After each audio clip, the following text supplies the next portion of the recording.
ಹಲವು ವಸಂತಗಳು ಕಳೆದವು.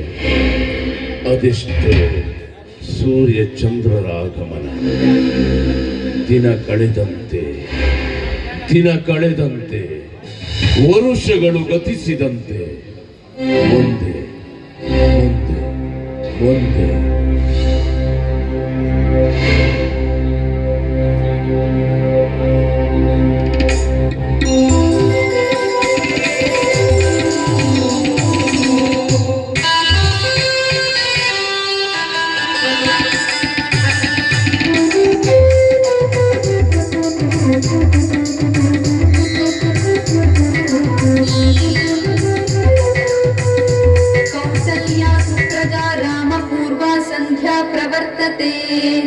उत्तिष्ठ नरसार्धूला कर्तव्यं दैवमाह्निकम् उत्तिष्ठोत्तिष्ठ गोविन्द उत्तिष्ठ गरुडध्वज उत्तिष्ठ कमलाकान्ता त्रैलोक्यं मङ्गलं कुरु कौसल्या सुप्रजा रामपूर्वा सन्ध्या प्रवर्तते उत्तिष्ठ नरसार्धूला कर्तव्यं दैवमाह्निकम् उत्तिष्ठोत्तिष्ठ गोविन्द उत्तिष्ठ गरुडध्वज उत्तिष्ठ कमलाकान्ता त्रैलोक्यं मङ्गलं कुरु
ಜಗಜ್ಜನನಿ ಜಗನ್ಮಾತೆ ಲೋಕವನ್ನೇ ಉತ್ತರಿಸುವ ತಾಯಿ ನೀನು.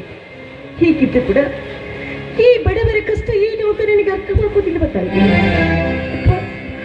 ಅರ್ಥ ಮಾತ್ರವಾದ್ರೂ ಕೂಡ ಕಂಡರು ಕಾಣದವಳ ಹಾಗೆ ಕಣ್ಣು ಮುಚ್ಚಿಕೊಂಡು ಯಾಕೆ ನಮಗೆ ಇಂಥ ಪರಿಚಯ? ಇನ್ನು ಒಂದಿಷ್ಟು ದಿನ ಅಂತ ಇದೇ ರೀತಿ ಬಡತನದ ಬೀಗುದಿಯಲ್ಲಿ ಬಿದ್ದು ಸಾಯ್ಬೇಕು ನಾವು. ಅಮ್ಮ ಹುಟ್ಟಿದಾಕ್ಷಣನೇ ಹೆತ್ತ ತಂದೆ ತಾಯಿಯನ್ನು ಕಳೆದುಕೊಂಡ ತಪ್ಪಲೆಗಳು ನಾವು. ನಾನು ನನ್ನ ತಮ್ಮಂದ್ರು ಹೇಗೂ ಜೀವನ ಮಾಡ್ತಾ ಇದ್ದೆ.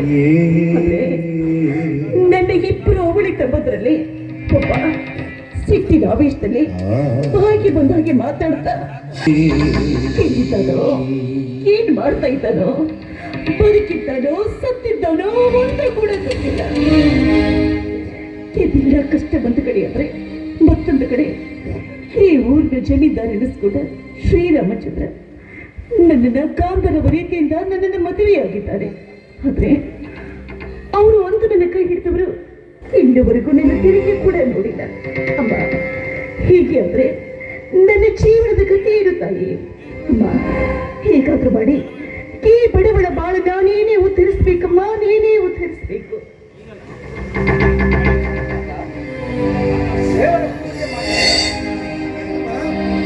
ಮುಗೀತು ಮಾತಮ್ಮ, ಇದೇನಪ್ಪ ಕೂಲಿ ಕೇಳಿಸ್ತಿದ್ದ ನೀನು ಈಗ ಬಂದ್ಯಾ?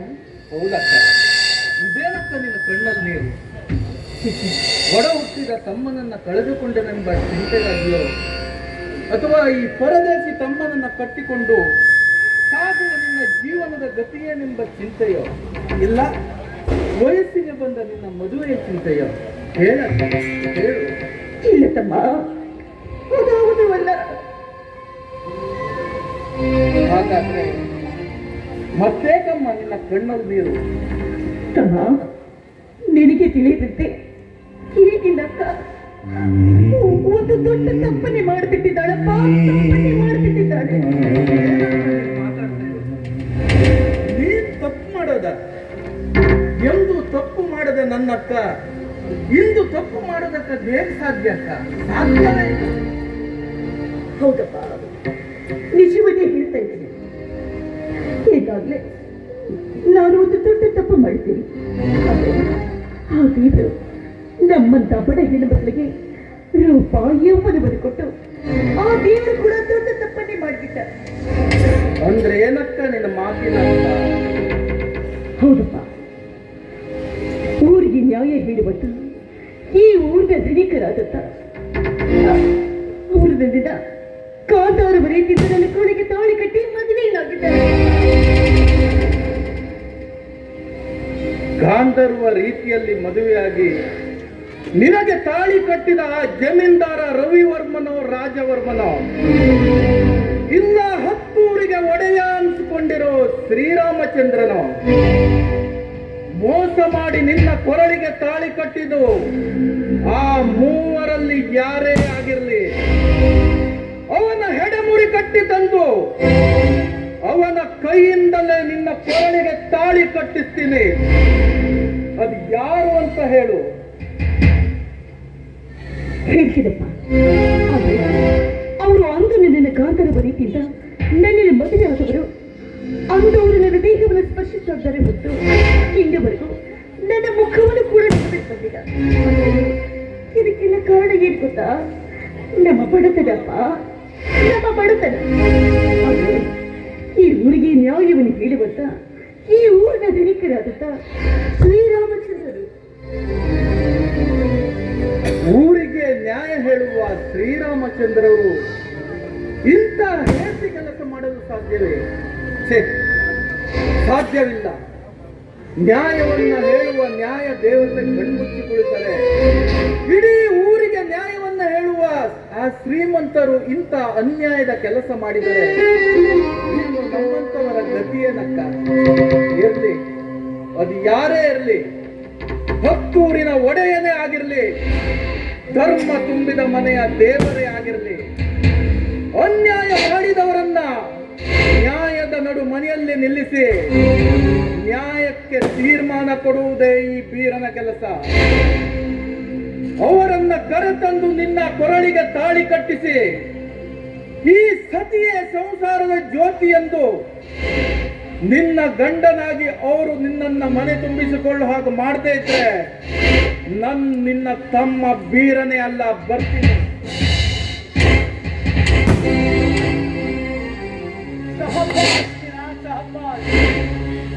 ಈ ಮುಕ್ತಿ ಮಂದಿರದಲ್ಲಿ ನ್ಯಾಯವನ್ನ ದೊರಕಿಸಿಕೊಡುವುದು ಆಡಿನ ಮಾತಲ್ಲ, ಶಾಶ್ವತವಾಗಿ ಉಳಿದಿರುವುದು ಈ ನಿನ್ನ ಅಕ್ಕನ ಪ್ರೀತಿ ಮಾತ್ರ. ಧನಿಕರೇ, ಇದೆಂತ ಮಾತಾಡ್ತಾ ಇದ್ದೀರಿ? ನಿಮ್ಮ ಅಂತಸ್ತಿಗೆ ತಕ್ಕಂತೆ ನಾವು ಇಲ್ಲದೆ ಇದ್ರು ನಮ್ಮ ಜೊತೆ ನೆಂಡಸ್ತನ ಬೆಳೆಸೋದಕ್ಕೆ ಮುಂದಾಗ್ತಾ ಇದ್ದೀರಲ್ಲ. ನಿಮ್ಮನ್ನ ದೇವರು ಅನ್ಲೋ ಅಥವಾ ದೇವ ಮಾನವನೆನ್ನಲೋ? ನನ್ನನ್ನ ಬರೀ ಮಾನವನೆಂದರೆ ಸಾಕು. ಆದ್ರೆ ನಿಮ್ಮ ಅಂತಸ್ತಿಗೆ ತಕ್ಕಂತೆ ಒಡವೆ ವಸ್ತ್ರ ಇಲ್ಲ. ಶಾಂತ, ಒಡವೆ ವಸ್ತ್ರಗಳ ಬಗ್ಗೆ ನೀನು ಚಿಂತೆಯನ್ನು ಪಡಬಾರದು. ನಿನ್ನಲ್ಲಿರುವ ಈ ಗುಣ ನಡತೆಗಳೇ ವಜ್ರ ವೈಢೂರ್ಯಗಳಿಂದ ಶ್ರೇಷ್ಠವಾಗಿರುವಂತಹ ಈ ಗುಣನಡತೆಗಳೇ ನನಗೆ ಒಡೆಗಳು. ಅಲ್ಲದೆ ನಿನ್ನ ರೂಪ ಲಾವಣ್ಯಗಳೇ ಮುತ್ತು ರತ್ನಗಳು. ಹೀಗಿರುವಾಗ ನೀನು ಒಡವೆ ವಸ್ತ್ರಗಳ ಬಗ್ಗೆ ಚಿಂತೆ ಪಡಬಾರದು.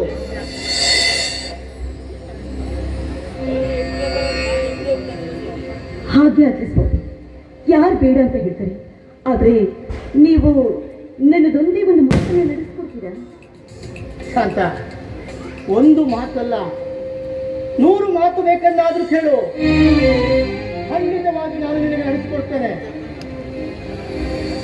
ಇದು ಬಡತನದ ಸುಳಿಗಾಡಿಗೆ ಸಿಕ್ಕಿ ನಮ್ಮ ಜೀವನವೇ ಬಡತನದಲ್ಲಿ ಸಾಗ್ತಾ ಇದೆ. ತಂದೆ ತಾಯಿಯನ್ನು ಕಳೆದುಕೊಂಡ ತಪ್ಪಲಿಗಳಾದವು.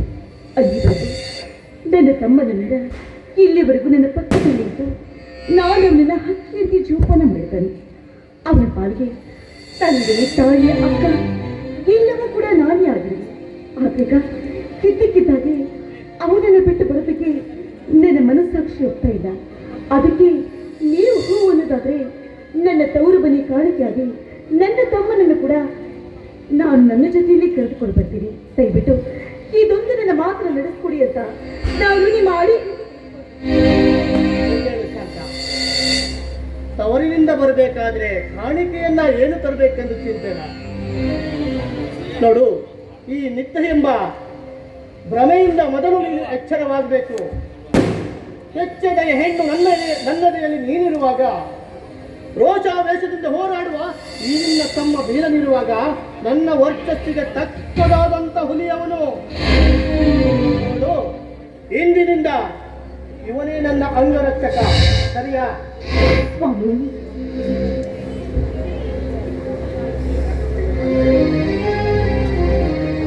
ಬೀರ ನೋಡು, ಇದರಲ್ಲಿ ಬಟ್ಟೆ ಇದೆ, ಇದನ್ನು ಹಾಕಿಕೊಂಡು ಬೇಗ ಬನ್ನಿ.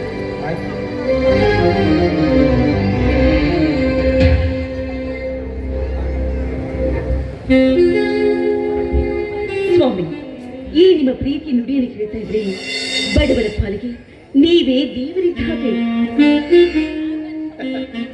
ಹುಚ್ಚಿ, ಯಾರು ಬಡವರು? ನಿತ್ಯ ನ್ಯಾಯದ ತಲೆಯ ಮೇಲೆ ಕಾಲನ್ನಿಟ್ಟು ಅನ್ಯಾಯದಿಂದ ಮೆರೆಯುತ್ತಾ ಇರುತ್ತಾರಲ್ಲ, ಆ ನೀಚರು ಬಡವರು. ದಾನ ಧರ್ಮಗಳನ್ನು ಮಾಡದೆ ಕೂಡಿಟ್ಟ ಹಣವನ್ನು ಮತ್ತಷ್ಟು ಹೆಚ್ಚಿಸಬೇಕೆಂದು ಪರಿತಪಿಸ್ತಾ ಇರ್ತಾರಲ್ಲ, ಆ ನಪಂಗರು ಬಡವರು. ಹೆತ್ತ ತಂದೆ ತಾಯಿಗಳನ್ನ ಸಾಕುವುದಕ್ಕಾಗದೆ ಅನಾಥಾಶ್ರಮದಲ್ಲಿ ಬಿಟ್ಟು ಇಲ್ಲಿ ಹೆಂಡತಿ ಜೊತೆ ಚಕ್ಕಂದ ಮಾಡ್ತಾ ಇರ್ತಾರಲ್ಲ, ಬಡವರು.